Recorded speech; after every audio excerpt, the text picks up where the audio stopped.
And he thinks he's a tough guy because he can throw low-income pregnant women off of a nutrition program. But when it comes to standing up to the dictator of Saudi Arabia, who is responsible for a gruesome murder, he is not such a tough guy. So our message to Trump is too many people have fought and died to defend democracy. We are not going to move toward an authoritarian government.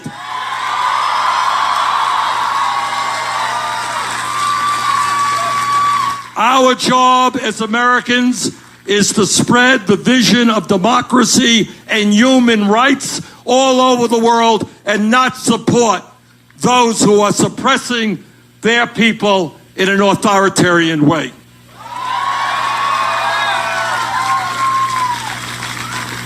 Being here in Colorado, I would be remiss if I didn't thank the people of Colorado for the very strong support they gave me in the 2016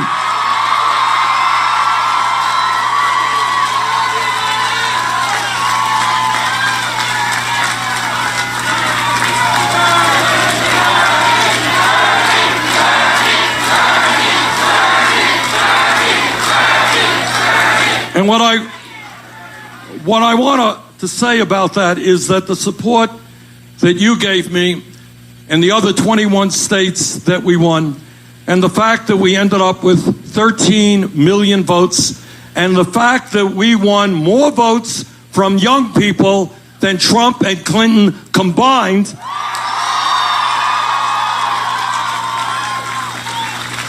that sent a profound message that is heard not only all over our country, but all over the world. And the result of what Colorado did, and 21 other states did, is that ideas that 3 years ago when I came here to Colorado and talked about, those ideas which 3 years ago were seen to be fringe and extremist ideas, today not only are they part of mainstream conversation, they are being implemented all over America.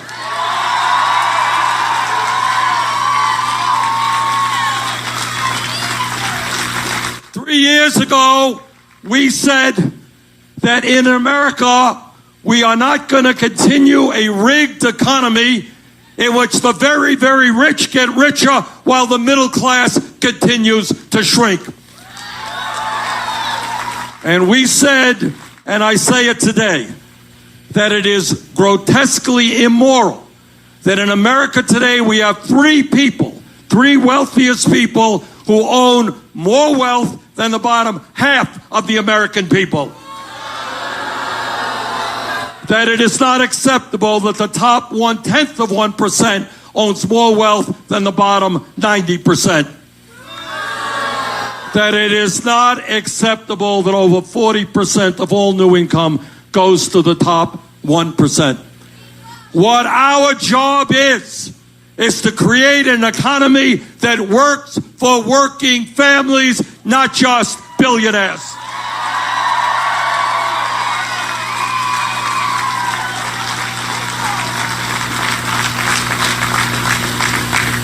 Three years ago, we said that the minimum wage in this country has got to go up to $15 an hour. And all over the country, that is exactly what is happening. 3 years ago, we talked about an issue that is of particular importance on campuses like this. And that is that we said, in a competitive global economy, all of our people have a right to a higher education regardless of their income.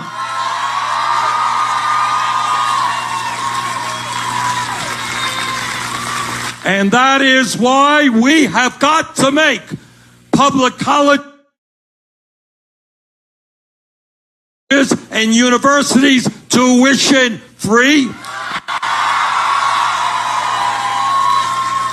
lower the outrageous level of student debt that exists in America. Young people should not be punished for the crime of getting a decent education. And when people tell me we don't have enough money to make higher education free for our young people, I tell them that if we have enough money under Trump to give $1 trillion in tax breaks to the 1%, we damn well have enough money to make public colleges.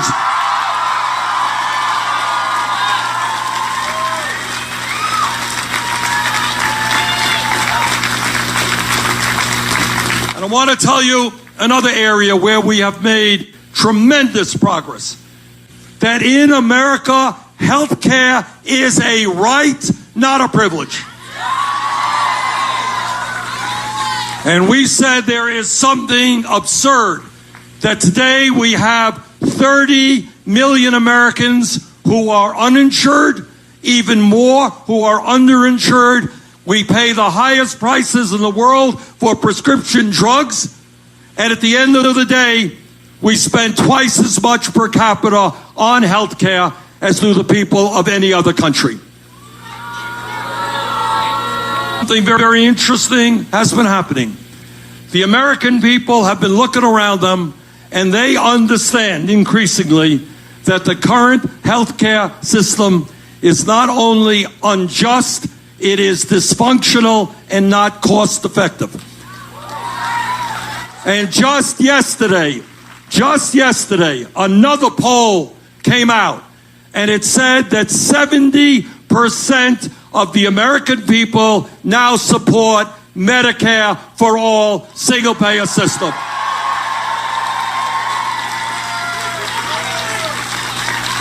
And I want you all to think and understand what it will mean to the American people when you don't have to worry about whether or not you can afford to go to the doctor because health care is a right. What it will mean that if you, God forbid, end up in a hospital, you will not have to worry about financial ruin. That you will not have to stay on a job you don't like simply because you get decent health care there. The American people are now standing up and telling the world that the function of health care is to provide quality care to all, not to make billions in profits for the drug companies or the insurance companies.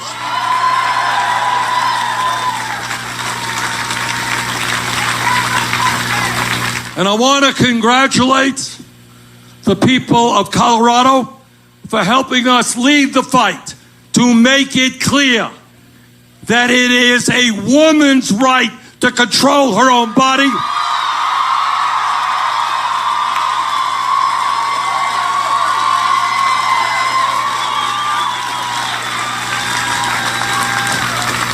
And not state or federal government. You know, I always find it amazing that many of my conservative friends, they say, get government off our backs.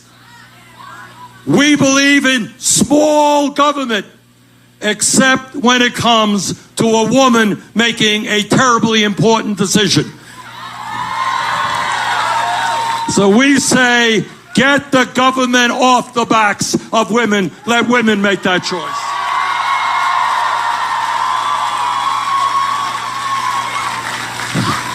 And I don't have to tell the people of Colorado about guns and people walking into schools and doing terrible things. And Colorado and other states are beginning to finally move forward and do what the American people want, and that is pass safety legislation. Parts of our American history that we are not proud of. We are not proud of what the settlers did to the Native Americans. And we're making progress not only on criminal justice, we're making progress on immigration reform as well. Goading immigrants. That's the simple fact. Trying to divide the American people up. that 100 years ago in America, the vast majority of the women American were people third-class citizens. not only that we should didn't provide have the right legal protection to the young people in. We understand that our gay brothers and sisters suffered terribly because they had to hide their own sexuality. We understand the history of religious bigotry against Asians, against Catholics, against Italians, Irish, Jews, you name it. We understand all of that as part of our history. But we also understand something else, something even more profound. And that is, from the beginning of our country's history, while all that discrimination was going on, there were incredibly brave people who put their lives on the line and sometimes died to demand that we share a common humanity.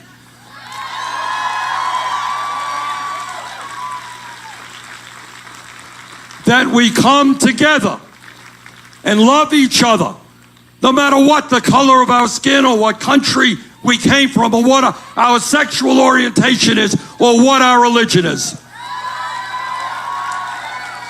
So today we tell Donald Trump, Mr. Trump, we are not going backwards into discrimination and prejudice. We are going forward and creating a non-discriminatory society.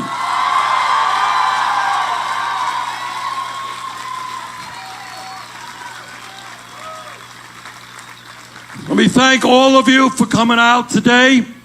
We can make history in 2018. Colorado can lead the way. Let's elect these great progressive candidates. Thank you.